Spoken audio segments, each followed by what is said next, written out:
بسم اللہ الرحمن الرحیم رب اشرح لی صدری ویسر لی امری واحلل عقدۃ من لسانی یفقہوا قولی۔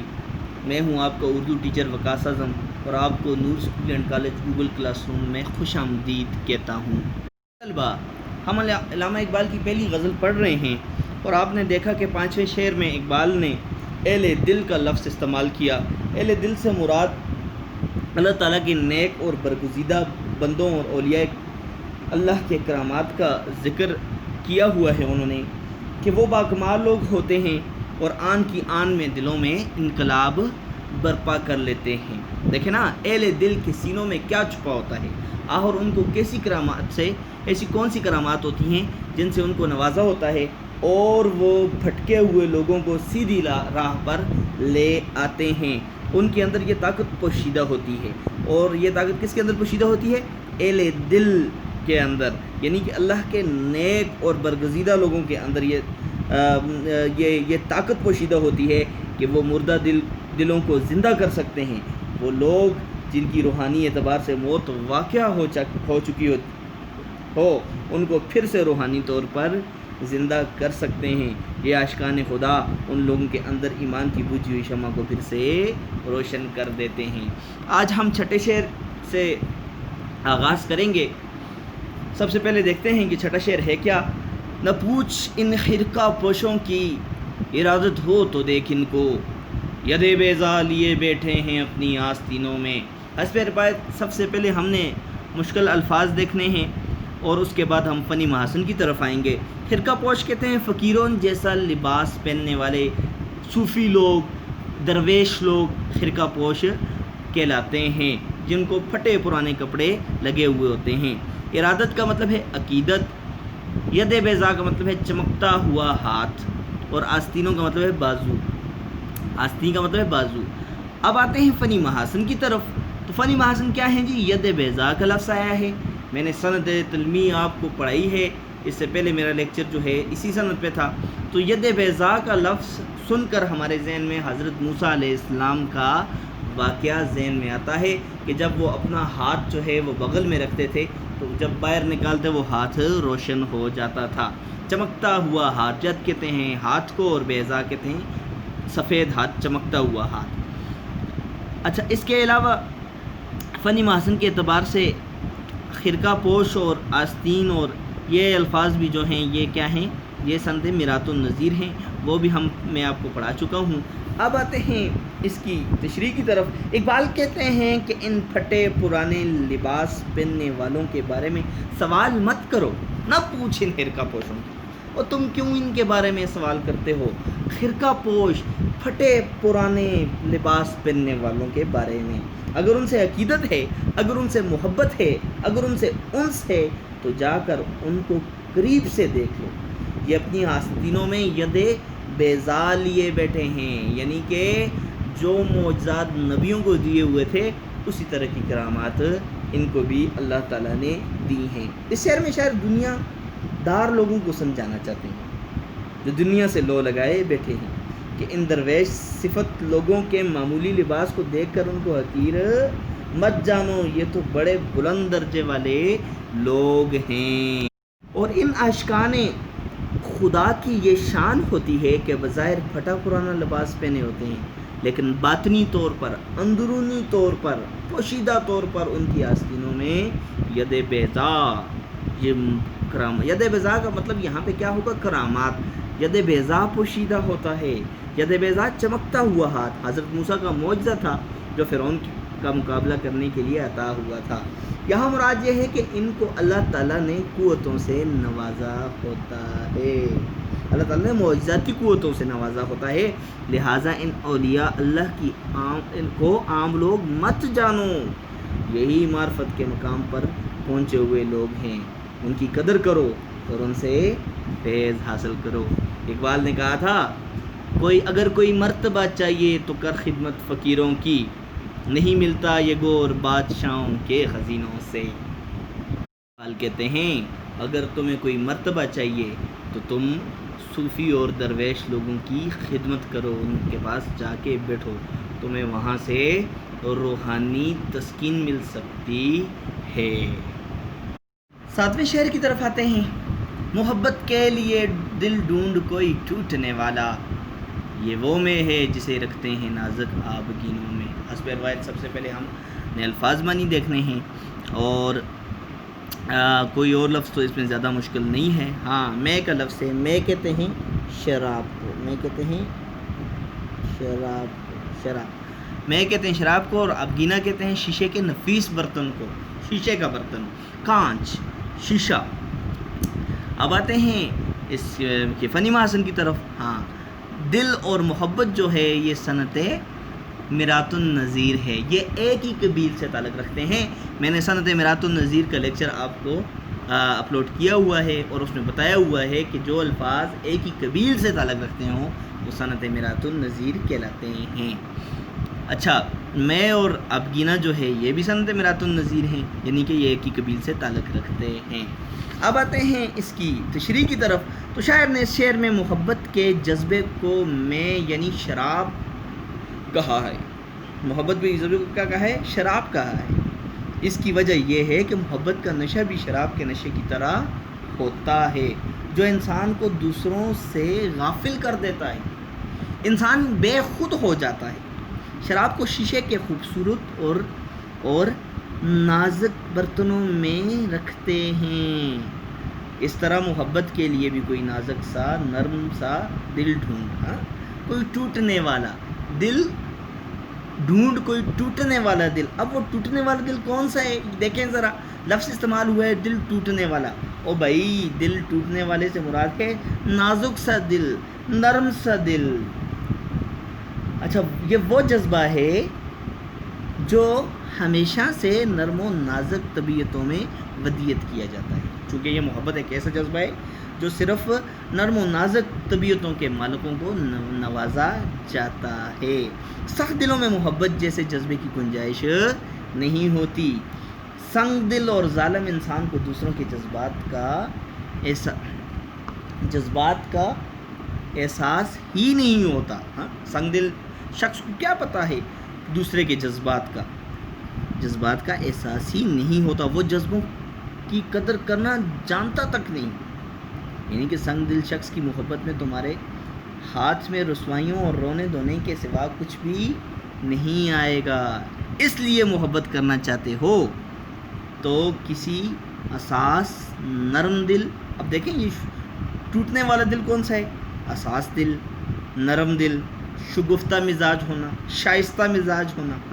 تو وہ یہ کہہ رہا ہے کہ محبت کرنا چاہتے ہو تو کسی احساس نرم دل، شگفتہ مزاج اور شائستہ انسان سے کرو تاکہ تمہاری محبت کی قدر کی جائے. تو اقبال نے کہا ہے کہ تو بچا کے نہ رکھ اسے کہ تیرا آئینہ ہے وہ آئینہ، کہ شکستہ ہو تو عزیز تر ہے نگاہ آئینہ ساز میں.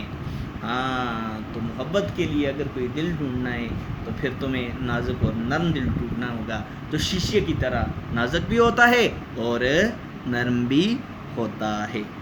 8ویں شعر کی طرف آتے ہیں. نمایاں ہو کہ دکھلا دے کبھی ان کو جمال اپنا، بہت مدت سے چرچے ہیں تیرے باریک بینوں میں. تو عزیز طلبہ، آتے ہیں ہم سب سے پہلے الفاظ معنی کی طرف. نمایاں کا مطلب ہے ظاہر ہونا. جمال کہتے ہیں حسن کو، مدت کہتے ہیں عرصے کو، چرچا کہتے ہیں عام تذکرے کو، اور باریک بین غور و فکر کرنے والے نقطہ چین. اور ہم اب اگر دیکھیں اس میں فنی محاسن کیا ہیں تو نمایاں ہونا، دکھانا اور جمال حسن یہ صنعت مرات النظیر ہیں، یعنی کہ ایک ہی قبیل سے تعلق رکھتے ہیں. صنعت مرات النظیر، صنعت مرات النظیر، یہ صنعت مرات النظیر ہیں. اس کے بعد ہم آتے ہیں عزیز طلبہ، آپ نے ساتھ ساتھ اپنی کتاب پہ لکھنا بھی ہے. یہ الفاظ معنی جو میں نے لکھے ہیں یہ بھی لکھنے ہیں، اور ساتھ ساتھ جو صنعتیں میں بیان کر رہا ہوں وہ بھی لکھنے ہیں، اور اشعار، حوالے کے اشعار بھی میں نے ساتھ لکھے ہوئے ہیں، یہ بھی آپ نے لکھنے ہیں. آتے ہیں اب تشریح کی طرف کہ اقبال 7ویں شعر میں کیا کہنا چاہتے ہیں. شاعر اللہ تعالیٰ سے مخاطب ہوتے ہوئے درخواست کرتے ہیں کہ اے اللہ تعالیٰ، کبھی تو سامنے آ جاؤ اور دنیا والوں کو اپنا حسن و جمال دکھا دو. ان پر اپنی اصلیت ظاہر کر دو تاکہ انہیں پتہ چلے کہ تو کتنا حسین و جمیل ہے۔ دنیا کے لوگ بہت عرصے سے تیرے بارے میں طرح طرح کی باتیں کرتے ہیں۔ کوئی کہتا ہے کہ اللہ خوبصورت ہے اور خوبصورتی کو پسند کرتا ہے۔ کوئی کہتا ہے اللہ ہے ہی نہیں ہے، کائنات کا نظام خود بخود چل رہا ہے۔ کوئی تیرے ساتھ لوگوں کو شریک ٹھہراتے ہیں، تیرے ساتھ شریک نعوذ باللہ ٹھہراتے ہیں۔ تو اقبال کہتے ہیں اللہ سے اپنی محبت کا اظہار کرتے ہوئے کہتے ہیں کہ یا اللہ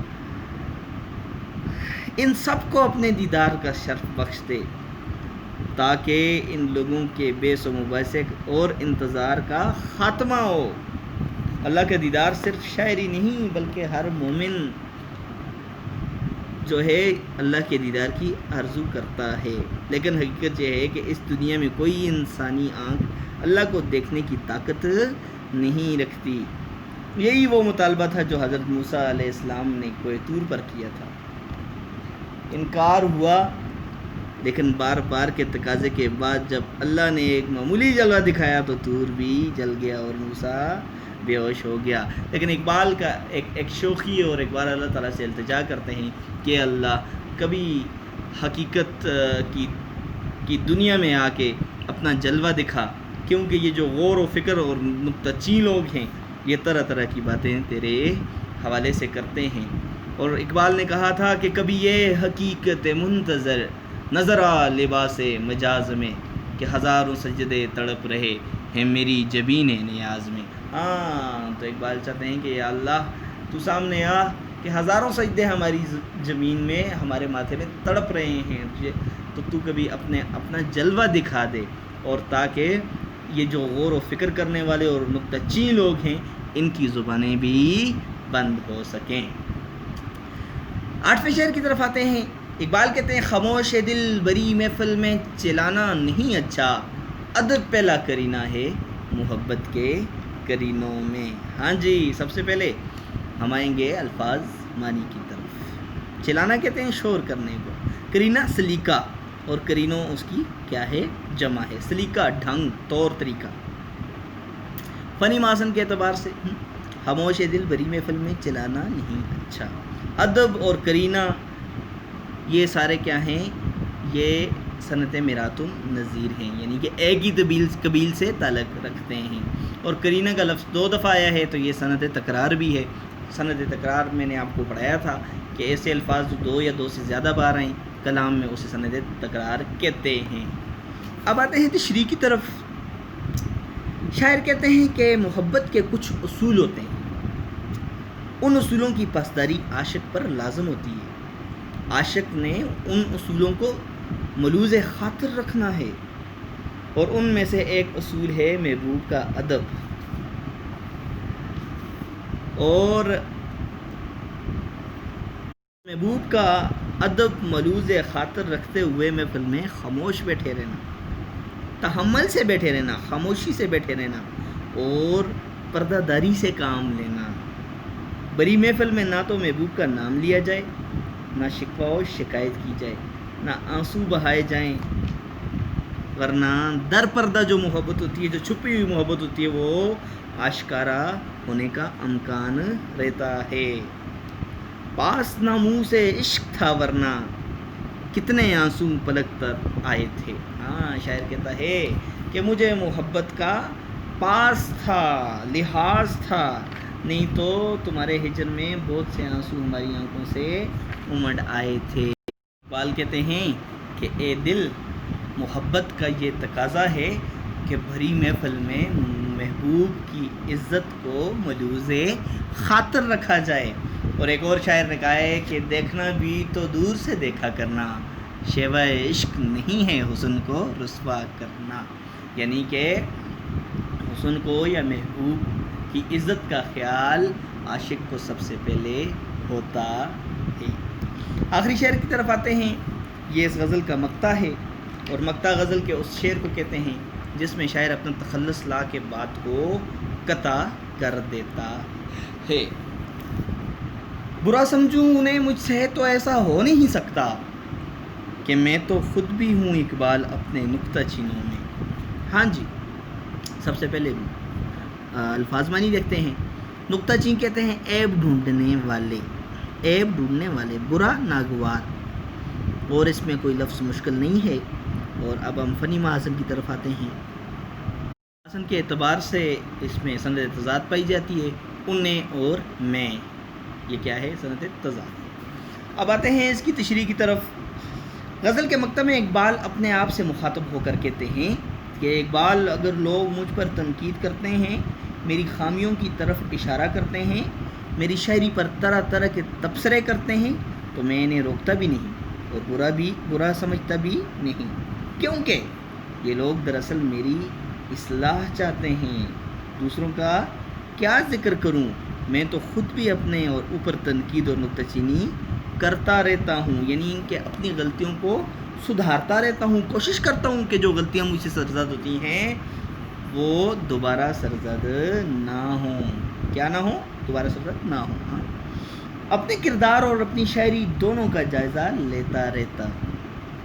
کوئی دوسرا اس طرح کی کوشش کرے تو میں اسے قدر کی نگاہ سے دیکھتا ہوں، میں اس پہ برا نہیں مناتا۔ ہاں، کسی شاعر نے کہا تھا، جو تو مجھے دیکھتا ہے فقط حسن نظر ہے تیرا، تیری تنقید اور بھی نکھارے گی مجھے، تیری تنقید اور بھی نکھارے گی مجھے۔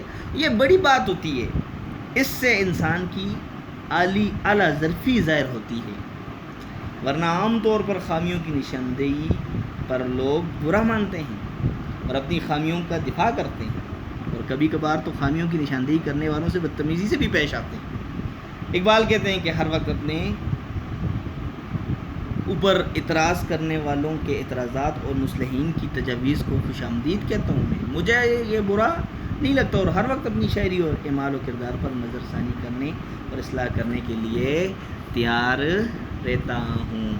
تو عزیز طلباء، آج کی غزل بڑی انٹرسٹنگ تھی، بڑی پیاری تھی۔ اقبال چونکہ اقدار کے شاعر ہیں، پہلے شعر میں انہوں نے کہا کہ تم صوفی اور درویش لوگوں کو برا بھلا مت کہو، اگر تم نے ان کو سمجھنا ہے تو ان کے پاس جا کے بیٹھو، اور ان کے تو اللہ تعالیٰ نے ایسی کرامتیں دی ہوئی ہیں کہ وہ ید بذات لیے ہوئے، معجزات لیے ہوئے اپنے پاس بیٹھے ہیں، اپنی آستینوں میں، اپنے بازو میں لیے بیٹھے ہیں، اور وہ کسی کو بھی، بھولے بھٹکوں کو بھی سیدھے راستے پر چلا سکتے ہیں۔ پھر اقبال نے کہا، محبت کے لیے کوئی ایسا دل ڈھونڈو جو نرم ہو، جو نازک ہو، کیونکہ محبت کا جذبہ جو ہے وہ صرف نرم اور نازک دلوں کے لیے ہوتا ہے، سنگ دل محبت کے جذبے سے عاری ہوتا ہے۔ پھر اقبال نے کہا کہ یا اللہ، لوگ جو ہیں عجیب طرح کی تبصرے کرتے ہیں، کوئی کہتا ہے خدا کا وجود نہیں ہے، کوئی کہتا ہے ایک خدا نہیں ہے، تو کوئی جو ہے تجھے تیرا دیدار کرنا چاہتا ہے، تو تو ظاہر ہو کہ سب کو اپنا دیدار کروا دے، اپنا حسن دکھا دے، کیونکہ ایک عرصہ ہو گیا ہے یہ جو نکتہ چین اور غور و فکر کرنے والے ہیں، ان کے حلقوں میں تیرے چرچے ہیں، تذکرے ہیں۔ اور پھر اس کے بعد اقبال کہتا ہے کہ محبت کرنے کا سلیقہ یہ ہے کہ انسان جو ہے محبوب کی ہر بات کو سہے، اس کی محبت کے جو تقاضے ہیں، اس کی عزت نفس کا خیال رکھے، اور محبت کے تقاضوں کو ملحوظ رکھتے ہوئے محبوب کی پردہ داری کو قائم رکھے، تاکہ در پردہ جو محبت ہے وہ آشکارا نہ ہو جائے۔ پھر اقبال نے آخر میں کہا کہ اگر مجھ پہ کوئی تنقید کرتا ہے، یا مجھے سدھارنے کی کوشش کرتا ہے، یا میری شاعری پہ تنقید کرتا ہے، میرے اعمال پہ تنقید کرتا ہے، تو میں کبھی بھی ان کے ان اعتراضات پہ خفا و ناراض نہیں ہوتا، بلکہ میں ان کو قدر کی نگاہ سے دیکھتا ہوں، کیونکہ میں خود بھی اپنی تنقید کرنے والوں میں ہوں، میں خود بھی اپنے آپ کو سدھارتا رہتا ہوں، جو غلطیاں مجھ میں کوشش کرتا ہوں کہ وہ مجھ میں سے ختم ہو جائیں، اور میں ہر وقت اپنی اصلاح کے لیے تیار رہتا ہوں۔